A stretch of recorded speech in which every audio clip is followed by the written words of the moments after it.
Okay, so I have been blessed with working with all kinds of wonderful authors, with Douglas Copeland and Harlan Ellison and Tina Robbins and Ray Bradbury and Isaac Asimov. And so it came as a wonderful surprise and delight when 2 years ago I got a call from the Globe and Mail, from the editor of the Globe and Mail, Brian G. And it was Canada's 150th birthday. So they asked a bunch of Canadian authors to write a short story about a period in Canadian history that they found of interest. And they could write about anything they wanted. And Margaret Atwood, none other than Margaret Atwood, had done this lovely, I'm trying to think of enough adjectives to describe, adequate adjectives to describe this lovely story that she wrote that takes place on VE Day, on Victory in Europe Day, when was VE Day? March of 45, is it March? I should know this. Sorry, I had a brain fart there. So the story concerned a fictional Canadian comics company in Toronto. And the story takes place over about 15 minutes, about 15, 20 minutes. And the conceit of the story is that... May 8th, by the way. Sorry? May 8th. May 8th, okay, thank you. The conceit of the story is that this little comics company has been doing very well with a title called Ursinette. And Ursinette is a werebear. She is a francophone superheroine who punches out Nazis. And she is the creation of a young guy named Alain. And Alain is this kind of nerdy, dorky kind of guy who is trying to do something to make a contribution to the war effort. Because remember, imagine during periods of total war, like if you were not somehow involved in the war effort, you were suspect. And of course, Margaret had established that he had flat feet and asthma and so on. So he couldn't serve under arms. And he desperately wanted to do something because he has 2 older brothers who are serving. And so what he does is he comes up with this character and he pitches it to this little comics company in the hopes that they will sell these comic books and they will, it'll be good for morale.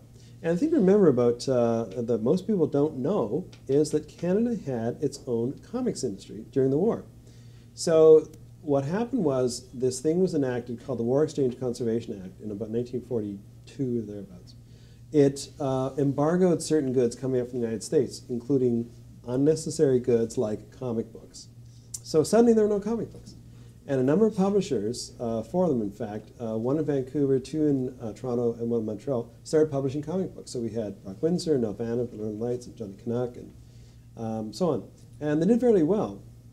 And not only were they, they were exciting stories, and there were all kinds of comics. There were sports comics, and there were funny animal comics, and there were war comics, and superhero comics, and science fiction comics, you name it.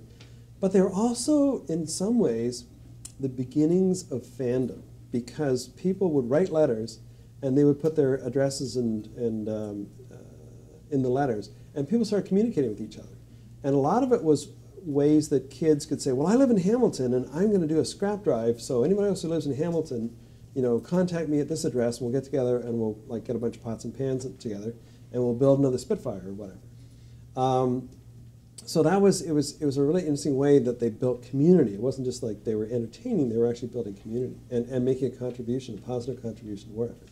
So anyway, so to get back to the story, on VE Day, of course, it looked like the war in the Pacific was still raging, but once that was over, they knew the war would end, the War Exchange Conservation Act would be pulled or rescinded or whatever, and American comics would come flooding back in, and they would wipe us out. And that's exactly what happened. 18 months after VE Day, all 4 of those companies went out of business. Or I think one carried on for a while, reprinting American comics, but that was it. And it was 30 years before we started making comics in Canada and publishing comics in Canada again. And happily, we're doing more of that, more in graphic novels than in comic books. Though there are a few publishers extant right now. So anyway, so everybody's celebrating. except the land, because, and he feels terribly conflicted and terribly guilty because, like, the war is over and, you know, everybody's coming home and we're going to build this new future and so on, but he's devastated because the thing that was nearest and dearest to his heart is about to just evaporate. And his boss, Gloria, who's a very hard-nosed businesswoman, she's delighted because comics were just a stopgap. She just wanted to exploit this opportunity, and now that the war is going to be over, the reward for Canada surviving the Depression and then the Second World War was going to be conspicuous consumption. Everybody was going to be buying TV sets and cars and like washing machines and stuff, and they were going to have more work than they knew what to do with. I mean, this fictional comics company called Canoodle Comics, they were a advertising agency before that, and they're going to go right back to advertising. And the last word in the story is where Gloria says to Alain, so, you know, can you draw, you know, washing machines and, you know, smiling housewives with, you know, kissy lips and, like, getting their laundry whiter than white and that kind of stuff. He's like, I guess so. It's like, because it's going to be big in this advertising. There's this new thing coming along called television. It's going to be huge. So the story ended there, and it's an incredibly bittersweet story. And so, like I say, the art director asked his partner, who is a brilliant educator and academic named Dr. Gillian Grove, who do you think I should get to do this illustration? And, you know, bless her soul, she said, well, Ken Stacy, of course. So I'm eternally in their debt. So I did the illustration, and that would have been it. I was just, you know, so honored to have you know, done this illustration for Margaret's lovely story, which appeared in the July 1st issue of the Globe and Mail. I was at center spread, and that would have been it. But the story got its hooks in me. It would not let go. It's like we've all had this experience where you finish a book or you walk out of a movie or a play or something, and you go, what happened next? Like, what happened before? How did they get here? And which is why there's, you know, so many sequels and they're so popular, to varying degrees, of course. But I love the story, and I wanted the backstory. I want to know what did happen before, what happened next, and so on. So I contacted Margaret through the editor, and she responded right away, and I said, I'd really like to, you know, explore taking this further.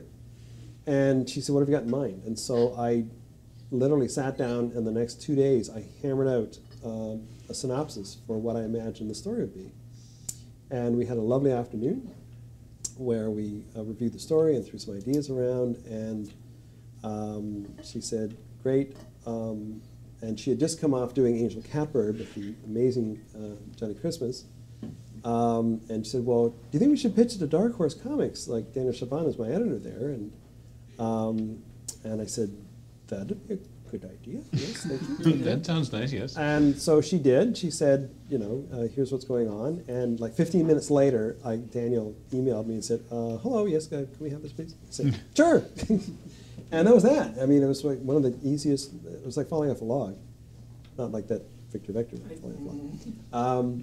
No, it was absolutely wonderful. So the script of the, they decided to do this as a 3-issue miniseries. I had originally imagined this as a graphic novel. They wanted to do this as a 3-issue miniseries. But so Margaret was, I had 3 story conferences with Margaret. She oversaw all the scripts and just made sure that everything was copacetic, and she was an absolute joy to work with. During one of the conferences that I had with her, I have no idea where this came from. It's like completely unbeckoned, but somehow it tied into the conversation. She started talking about grain. She said, well, grain is very important because agriculture, if you can produce grain, then grain can be harvested and siloed. And if you can silo it, then you can tax it. And if you can tax it, that leads to the rise of a city-state. If you have a city-state, then you can have, you know, governments and standing armies. And if you have that, then you can go and take somebody else's grain who lives in the next valley, and that creates, you know, international conflict and so on. And I'm just sort of sitting there going, yeah, So it was, again, she was an absolute joy to work with, and one of the most agile minds, one of the most indefatigable people I've ever met. She just has more energy. It's a good $5 word. Thank you. It has more energy than all of us here put together. You know, and she's just about to turn 80. What? So yes, so she's incredible. So at the same time, she was Renee No, another extraordinary visual storyteller who's local, was doing the adaptation of The Handmaid's Tale, which is an absolute stunner. Unfortunately, we did the 3-issue miniseries, and then the graphic novel came out the same month as The Handmaid's Tale, which, you know, got a lot of attention, and well, it should. I mean, because it was a killer, and of course, it's weirdly relevant. Yes, well, that's the thing. That's why Margaret did the Testaments, was because, which is the sequel to The Handmaid's Tale, because events, as she always maintained, there's nothing that happened in The Handmaid's Tale that did not have was predicated by something which had actually happened in somewhere in the world, and the same with the Testaments, because it's becoming more and more relevant, as Alex just noted. So anyway, so the cool thing was, when we'd finished it, I had made a decision right away that I was going to do all the artwork traditionally, which means I was going to do painted artwork. And there'd be two parts, that there would be the actual ongoing story of Canoodle Comics and Alain pitching the idea to Gloria and his studio mate Mike, who's just like, doesn't really care what he draws as long as he's employed, and so on and so on and so on. And then there are the Ursinette sequences. So we actually see Alain creating the character Ursinette, and then we see the adventures of. And it was really fun to do, because I had to do it in a totally different style. And remember, back in the 40s, comics were brand new, and storytelling was like, it was all over the map. People were just like, they hadn't really formalized yet the structural language of visual storytelling. So it was great fun to play around with that and make comics, that were again, both the ongoing narrative in full color, and then the black and white comics where I got to channel this young guy. And at first I thought, I'll do it with my left hand, because my character, he's supposed to be like in his late teens or early 20s. And in many ways he was based on a wonderful gentleman named Jerry Lazar, who actually did start drawing comics when he was, I think, 15 or 16, and did it for years. But anyway, so I thought, no, I'll just assume that he's a prodigy. He's really good. Sorry. I just could not do it any other way than how I knew how to do it. So there you go. So this past September, because I had always had it in mind to do a show of the original artwork. I know I'm preaching the choir here, but we all know that comics are art and they are literature, but within a certain sphere. But there are other sectors of culture and the arts and so on who haven't got the memo yet. And so anything we can do to kind of kick open that door and say to people that this is legit. I mean, I remember years ago saying, when a Norman Rockwell or a Frank Frazetta sells for $1 million, or in the collection of the Whitney, then the world of fine art will start paying attention. That quote unquote illustration is art, and it has cultural relevance as much as any abstract expressionism or color field painting or performance art or whatever. And this is what really bugs me too, by the way, is that when I was in art college, there was this ridiculous divide between fine art and commercial art, and they all kind of sneered at each other on the other side of this absurd divide. And the thing is, like, we all make imagery, and we all tell stories through our imagery, and and we all have clients. I mean, anybody who makes a living creating imagery is a commercial artist by definition, and there's nothing more sacred or more profane about either one. It's like some are really, I like IYY as much as I like Jack Kirby. It's all the same to me, and prove me wrong. Where's don't do that. Oh, sorry. We don't have enough time. You're right. So anyway, I had 10 years ago. I had a show in the Winchester Gallery, which is a wonderful, wonderful space here in Oak Bay.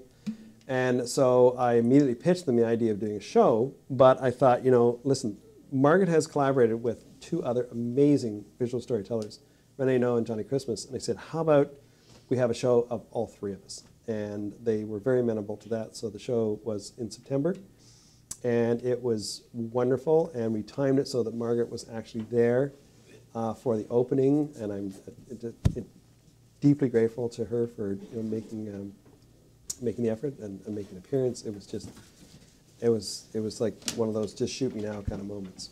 So anyway, there we go. Am I supposed to auction some stuff off there? Oh, okay. Yeah, where are you going with this? I don't know. I'm just blathering. Oh, there we go. So that was great. That was wonderful. Yeah, thank you. So.